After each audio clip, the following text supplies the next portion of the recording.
Bwana Yesu asifiwe. Kwa majina yangu naitwa William Wakalinga. Niko hapa kukuletea neno la Mungu.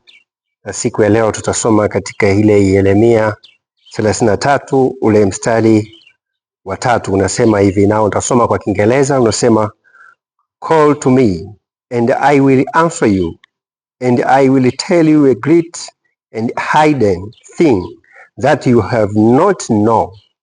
Nataka nikwambie kuna vitu bado hujavijua duniani hapa au ulimwenguni hapa, lakini yuko mwenye siri ya ulimwengu ambaye anavijua kila kitu, kwa sababu yeye alikuwa ni muumbaji.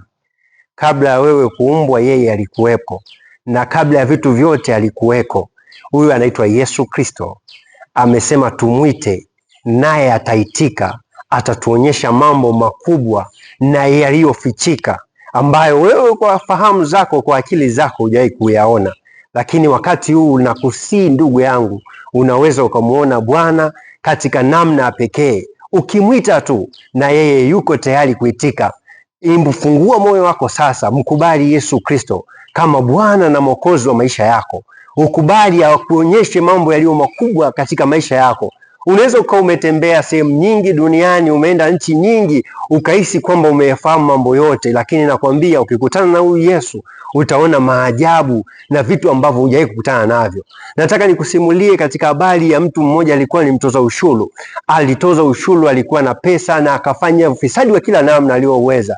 Siku alipokutana na Yesu, Yesu alipoingia nyumbani mwake, akashangaa katika kitu cha ajabu kilichotokea, kwamba Mungu ameona upendo wa Mungu, akasema uokovu umeingia nyumbani mwangu. Sasa je, kwako si zaidi mwanadamu ambaye unanisikiliza? Ukiingiza kumkubali huyu Yesu, ukamwita katika maisha yako, ukamwalika katika biashara yako, ukamwalika katika kila jambo unaolifanya, hautaona makubwa kama huyu mtoza ushuru. Akabidi agawe mali zake, akatoa vitu vyake, kwa sababu aliona kwamba vilikuwa vya thamani mara ya kwanza. Lakini alipokutana na Yesu mwenyewe akamwambia, njoo nikueleze mambo ya ufalme wa Mungu ambao ni ya thamani kuliko yale ambao unayafanya sasa hivi. Mtu wa Mungu, mkubali Yesu mahali popote ulipo. Mungu awabariki. Amen.